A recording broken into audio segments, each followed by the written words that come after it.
एक गांव में जलसा हो रहा था, ऐसे था मामला, 10-11 बजे तक कोई नहीं आया। जब बाहर के आलिम साहब बैठे तो एक आदमी ने अपनी बीवी से कहा कि भाई ऐसा करो कि वो बाहर का मौलाना कोई बैठा हुआ है, तकरीर कर रहा है, बड़ी गजब तकरीर हो रही है, अगर तुम कहो तो हम चले जाएं। हम ये जानते हैं कि आधा दोष तो हमारी बहनों का है, हमारे भाइयों को बिगड़ने में। अगर वो कब्बो कदार दिलो कर रहे थे तो उसका हौसला पस्त कर देती है साहब कि पूछिए मत। वो आदमी कहे कि तकरीर बड़ी अच्छी हो रही है, अगर तुम कहो तो हम चले जाए। तो बंधारू कहे कि हाँ हाँ तुम न जाइयो, तुम तकरीर ना हो, तुम बहुत बड़े मौलाना हो, तुम जरूर जाओ। उसने कहा नहीं जाने दो, चले जाने दो। बंधारू डांट दी, चुप लेटा। थोड़ी देर के बाद फिर बर्दाश्त न हुआ, कहे इसके खिलाफ चले जाए। तो बंधारू कहीं जाओ तो, लेकिन एक शर्त है। कहीं कौन शर्त? कहीं शर्त यह है कि जाओ जौन मौलाना कहीं हैं उसका याद कह के आए, हमका सुनाओ। अरे यार मदरसों में लड़के 10-10 साल तक चटाई तोड़ते हैं और उसके बाद भी कोई जरूर नहीं कि कामयाब ही होकर निकल जाए। और आधे घंटे में मौलाना की तकरीर सुन के याद करके कैसे आदमी जाके सुना देगा?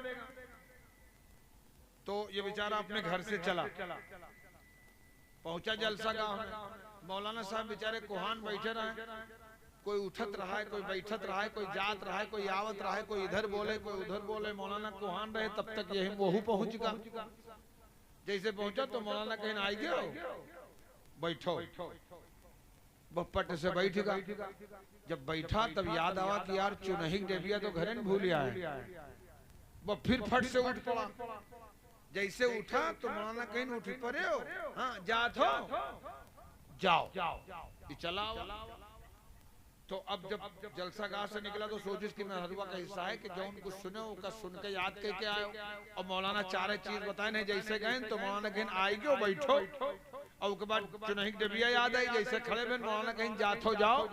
तो यही 4 चीज हम सुना है, आई गयो, बैठो, जात हो, जाओ। अब 4 चीज रट ली। रास्ता में दूर पहुंचा, जब थोड़ी दूर तो रास्ते में कुत्ता दौड़ा ले। बस वो कुत्तन का दत भगावे में भूल गया। घरे पहुंचा, दरवाजा बंद हो चुका था।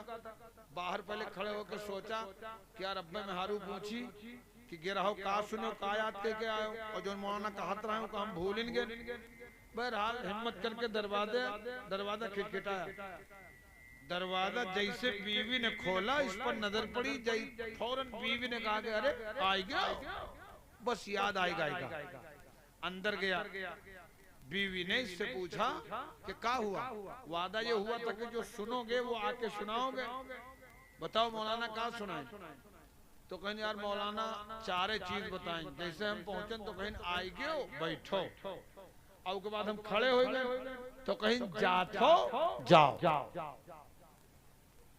तो उसका इतना रट ली हिस्सा है। जैसे ये होता है कि आदमी के दिमाग में, जहन में दिन भर जो बात रहती है, रात में अक्सर बेशतर लोग उसी को बोलते हैं। जैसे अपनी जबान में उनका कहते हैं कि कवात है। तो अब वो आदमी इतना रट ली हिस्सा है कि लेटा और रात में जैसे 2 बजे छोड़ो उसको, छोड़ो जिस तरह बोल रहा है बोलने। असल में जैसे कुछ तो हो चाहिए ना कि माइक का शाकिर भाई का।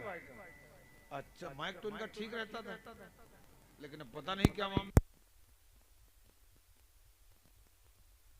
नहीं उसको सही करें, उसको हाँ उसको लाइट सही कर लो। चलो छोड़ो। तो मैं आपको बताना जो चाहता हूँ वो ये कि इतना रट्टी सू कि रात में लेटा जैसे 2 बजे बहू के घर में चोर कूद पड़े। और जैसे चोर कूदे वो वही से तू कवाए ला, कहीं से आई गयो। जैसे कहीं से आई गयो तो चोर लोग कहीं नहीं तो जागत है, तो बेचारे थोड़ा सा झुके तो कहीं नहीं बैठो। तो चोर लोग सोचन कि अरे जगतो है और चीन्हू गवा। बस चोर लोग भागे लागे, तब तक फिर तीसर का जुमला कि जात हो, जाओ। चोर लोग भाग गए। थोड़ी दूर जाने के बाद दूसरे घर में चोरी कर ली। ठीक है, चोरी करके और जब सुबह हुई और पूरे गांव में शोर मचा कि फला के घर में चोरी हो गई। और उसके बाद इसके बगल वाले ने ये बताया कि चोर कूदे हैं इसी घर से। तब उसने जाना कि अरे मेरा घर तो बचा दिया, अल्लाह ने बच गया। लेकिन बाद में उसे पता चला कि जौनी साइड चोर चोरी करने आए थे उसी वक्त हम कवाए लगे रहे। तो कहने का मतलब यह है कि महफिल में आने के बाद अगर आदमी बेमतलब की बातें याद करके और रात में वही बेमतलब बकने लगे तो दुनिया में उसका घर चोरी से बच जाए। ए मुसलमानों, इन महफिलों में आओ, नबी का फरमान सुनो, कुरान का ऐलान सुनो और उसके आमिल बन जाओ। ईमान बोल रहा है कि तुम्हारा ईमान लुटने से बच जाएगा, तुम्हारा ईमान लुटने से बच जाएगा। मैं अर्ज ये कर रहा था कि सरकार मखदूम पाक पैदा हुए, 7 साल की उम्र में हाफिज कुरान हुए, 14 साल की उम्र में आलिम हो गए और जब आप 15 साल के हुए तो आपके वालिद मोहतरम का इंतकाल हो गया। 15 साल की उम्र में समनान के बादशाह बन गए। एक तारीख कहती है कि 15 साल तक बादशाह रहे, एक तारीख कहती है कि लगभग 20 साल बादशाह रहे। बादशाहत के बाद परवरदिगार की तलाश बजरिए पीर समनान से भारत आए, भारत के तमाम सारे सूबों को पार किया, राजस्थान, दिल्ली, उत्तराखंड, यूपी होते हुए बिहार, बंगाल गए। बंगाल में आपके पीर मुर्शिद सरकार अलाउल हक पंडवी रहमतुल्लाह अलैह से आप बैत हुए और वहां से पीर ने कछौछा शरीफ की वो मुकद्दस सरजमीन दिखा दी। बेटा ये देखो तालाब है, बीच में टीला है और इस टीले की जमीन से अल्लाह ने तुम्हारे खमीर को तैयार किया है। ए बेटा जाओ यहीं से इस्लाम की शमा रोशन करो। सरकार मखदूम पाक जब चले तो तारीख कहती है कि इलाहाबाद में 1600 पंडितों को कलमा पढ़ा। कितने पंडितों को? आज तबलचियों को देखिए, ये जमाती वहाबी, ये मरदूद इस्लाम फैलाते हैं। किस तरह इस्लाम फैलाते हैं? जो कलमा गो है उसी को बताते हैं। हालांकि जब इनसे पूछता है हमारा भाई, अच्छा ये सबसे कुछ कहते भी नहीं, ये ठेला वाले को, केला वाले को, भुट्टा वाले को, जिनको जानते हैं पढ़ा लिखा नहीं है, उन्हीं के पास इनका अरे हम इस्लाम फैलाते हैं। देखो मखदूम पाक ने इस्लाम किस तरह फैलाया। इस्लाम फैलाने का मतलब ये नहीं है अगर गरीब नवाज इस्लाम फैलाए होते इस तरह कि सिर्फ मुसलमानों के सामने इस्लाम पेश करते तो जो 27 थे वही 27 ही रह जाते।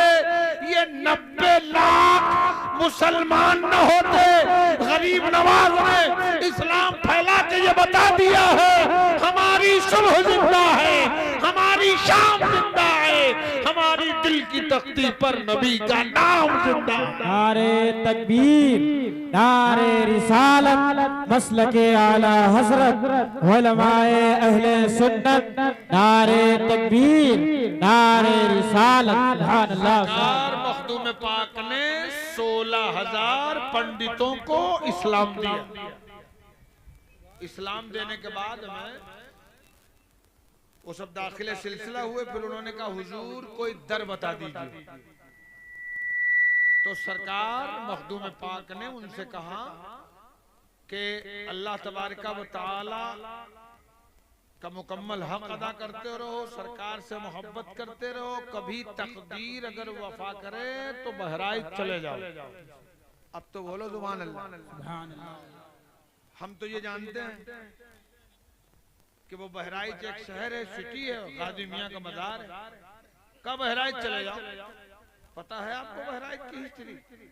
बहराइच वो सरजमीन है कि जहां वक्त का शहंशाह जिसे फिरोज शाह तुगलक कहा जाता है वो गाजी मियाँ के दर दौलत पर हाजिर हुआ।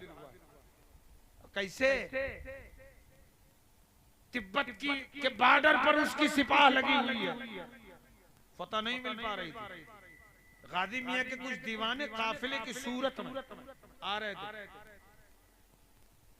उनके शाही महल के पास पानी का झरना था, काफिला रुक गया।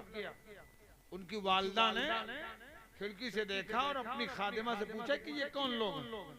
उसने जाके खादिम से बताया, वो गया, उसने पूछा कौन हो, कहाँ से आए हो, कहाँ जा रहे हो। उन लोगों ने कहा हम मुसाफिर हैं, सैयदे सालार की बारगाह में जा रहे हैं। क्यों जा रहे हो? इसलिए जा रहे हैं कि वहां अल्लाह तकदीरें बदल देता है।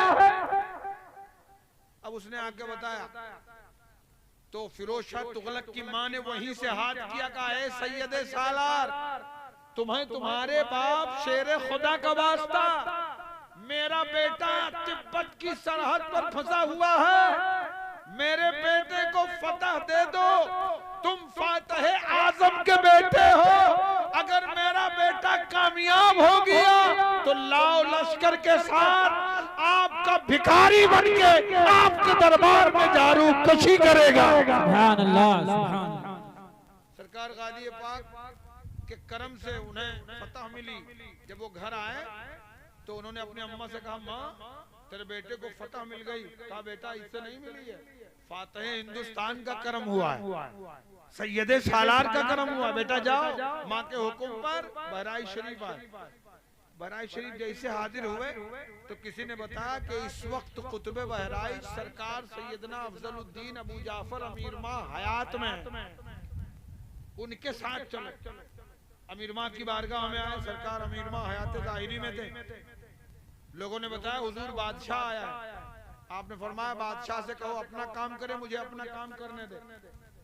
सरकार अमीर माँ की बारगाह में हाजिर होकर मिन्नतो समाजत की, का हुजूर मैं गाजी मियाँ की बारगाह में हाजिरी देना चाहता हूँ, आप साथ चलें। सरकार अमीर माँ ने फरमाया मेरा तुम्हारा कोई जोड़ नहीं, तुम शहंशाह हो, मैं फकीर हूँ। कहा नहीं हुजूर चलूंगा। सरकार अमीर माँ के साथ जब इसरार किया तो आप चल पड़े, आगे अमीर माँ पीछे बादशाह। सरकार अमीर माँ ऐसे चलते थे जैसे कोई बारिश में चल रहा हो, कभी अंगूठे के बल, कभी पंजे के बल, कभी एड़ी के बल, कभी उचक जाना, कभी कूद जाना। बादशाह ने दामन पकड़ा, का हुजूर कैसे चल रहे हो? तारीख कहती है अमीर माँ सरकार ने अपनी टोपी उठा के बादशाह वक्त के सर पे रखी। बादशाह चिल्लाने लगा, फरमाते क्यों चिल्ला रहे हो? का सरकार टोपी हटा लीजिए, बहराइच की धरती शोहदाए इस्लाम के खून से गुले गुलजार बनी हुई है। सुभान अल्लाह। नारे तकबीर, नारे रिसालत, मसलके आला हजरत, उलमाए अहले सुन्नत, खलीफे हुजूर ताहिर मिल्लत। अब मैं उसमें नहीं जाना चाहता। मखदूम पाक ने अपने मुरीदों से फरमाया, 16,000 पंडितों को जिनको आपने इस्लाम दिया उनसे फरमाया अल्लाह उसके रसूल का हक अदा करते रहो, और तकदीर कभी वफा करे तो बहराइच जाओ। अच्छा जब बहराइच जाओ तो कम से कम 40 मिनट तक गाजी मियाँ के इहाते नूर में हाजिर